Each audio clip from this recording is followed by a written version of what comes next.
How many of you would like to be able to catch and maintain the fragrance from something that you really enjoy? Perfume, The Story of a Murder, is one of the best movies of all time because of the combination of emotion that you get and you feel really special.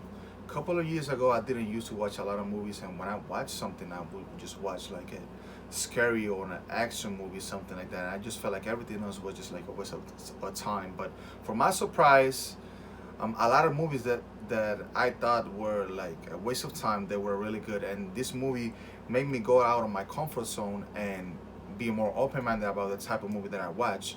Now, I go through the internet and check the reviews of the movie, and even though they seem pretty bad, I just give it like 30 minutes, something like that. And if I don't like it, I just turn it off. That's how it works. Now I'm going to be talking about the history of the film.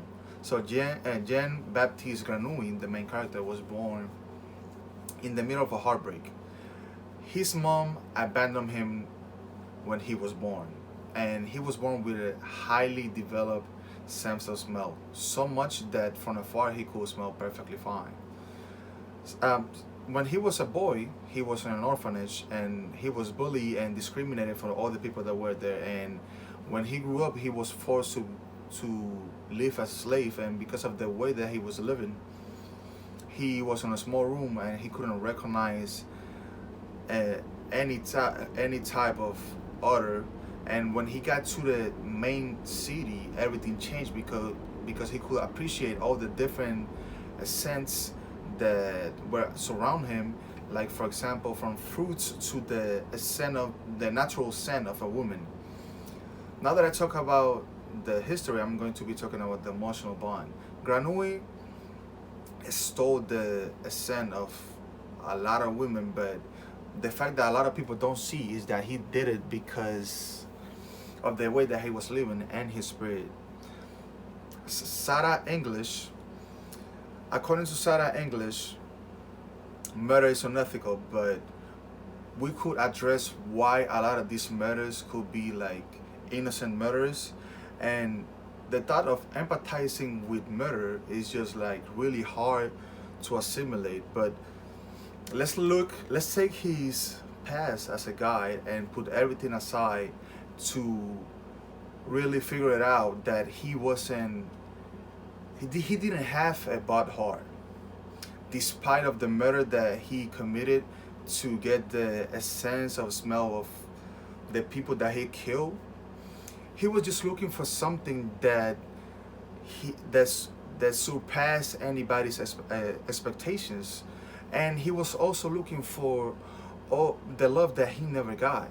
Now that I talk about the emotional bond, I'm going to be talking about the lesson. When we love something and we want something, we battle to accomplish it.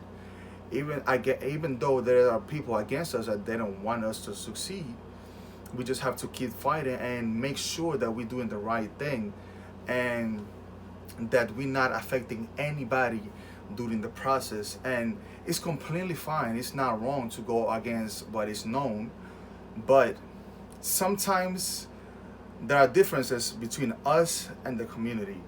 According to Lee Custodio, after Granui accomplished his goal, he he didn't feel so well, and he just that just caused to lose himself basically.